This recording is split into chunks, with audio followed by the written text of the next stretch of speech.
Hey guys, Christian from Shot Saber Films back here again with another product review today. But before we get into that, be sure to check out all links down in the description below for all of our social media, all of our short films, tips and techniques for budget filmmakers, other product reviews, and movie reviews. While you're at it, also hit like and subscribe and hit that bell notification to encourage and stay up to date on all of our future uploads. So anyways, today we're going to be reviewing the Røde Videomic, so let's get into it. So just like in all of my other product reviews, we're going to go over the technical specs of this product first before actually getting to the real review of it. So starting off, this microphone runs on a 9-volt battery. It has a high-pass filter at 80 Hz.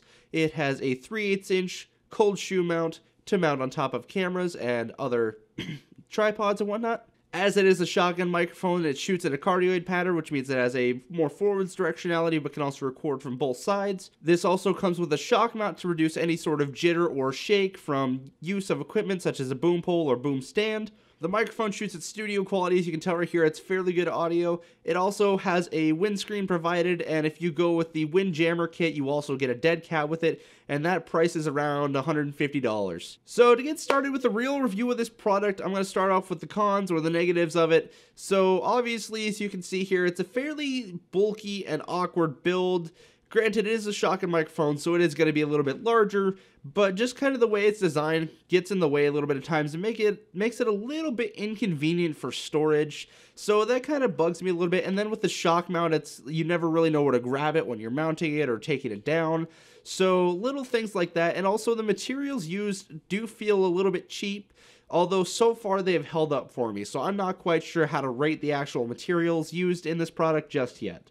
And then, of course, this microphone requires a 9-volt battery, which is kind of an annoyance because if you're a regular filmmaker or video creator, you're already going to be carrying a bunch of AA's, a bunch of different rechargeable batteries for all your different pieces of equipment. Then to throw 9 volts in that mix is kind of annoying, especially because of the fact that 9 volts are a little bit more expensive, and you're not getting much out of it. I mean, they do have a fairly decent life. So far, I have not had a single battery die on me yet, but that doesn't mean that through more regular use that I'm getting, that it won't die really quickly. So, as well as the microphone also possesses an on or off switch, which is kind of an annoyance because if you forget to turn it on when recording, you're going to be losing a lot of audio there. You're not going to have any audio recording at all, actually. And then if you forget to turn it off when you're done, you're going to be draining that battery really quickly. It's probably going to be dead the next time you use it. And the microphone also has a pretty broad range of audio, so even if you have it pointed directly at something, like this is pointed directly at me right now, so you can hear me fairly clearly. But if I just let it sit in silence for a few seconds, you'd start hearing other background noises like my fireplace, kind of right now you'd hear a little bit. You might hear my dogs moving around in the other room. So it can record a pretty broad range of audio with this one. It's not more of a focused directionality or path. So that is kind of something to keep in mind. But once again, you're working on a budget microphone, and it's just a single microphone to cover it all. So it does cover a good range for a good reason. But for some cases, that is not the preference. So let's go and move on to the pros of this product. As you can tell right here off the bat, it has great quality. I'm actually recording on my Zoom H1 right now. If I were to plug it into my DSLR, you'd start hearing a little bit of static.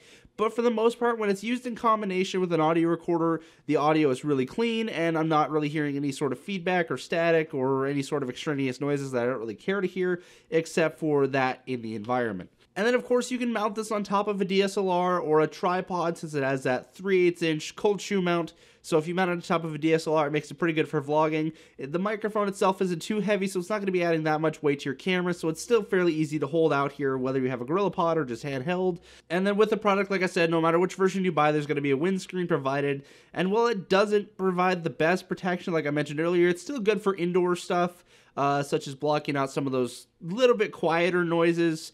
Once again, like background noises like a fireplace or a fridge running maybe. It can help kind of narrow down some of those, and if you use that in combination with the high pass filter, which is also a huge bonus, you can eliminate even more of those noises because the high pass filter is just there to block out those noises and kind of narrow down more on your voice because it's set more to that frequency. The shock mount with this microphone is amazing. In fact, here I'll shake it a little bit and you might be able to hear a little bit of jitter, but for the most part the shock mount is doing its job and you're not going to be hearing very much at all, which is super awesome. Røde did a great job with that.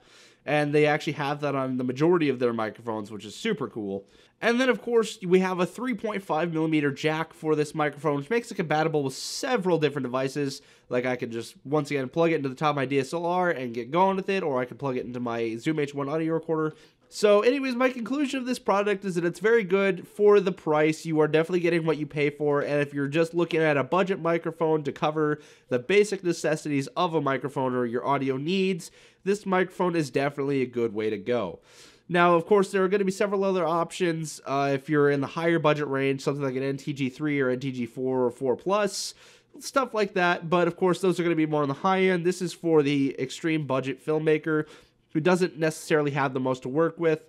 And actually, I bought a $200 bundle that came with the boom pole stand and a 10-foot cord extension plus a dead cat. So that bundle was really good, great budget. I definitely appreciated that value. Røde definitely does a good job at making sure that the amount you're paying, you're definitely getting the quality you ask for, and even sometimes a little bit more. So once again, if you are a budget filmmaker, this mic is a good route to go. So anyways, guys, that's all I got for you today. Thank you for stopping in. Once again, be sure to like and also leave a comment down below what you thought of this review and maybe your own thoughts on the product if you own it yourself. And I'll see you guys all next Thursday when I upload the next video. Peace out.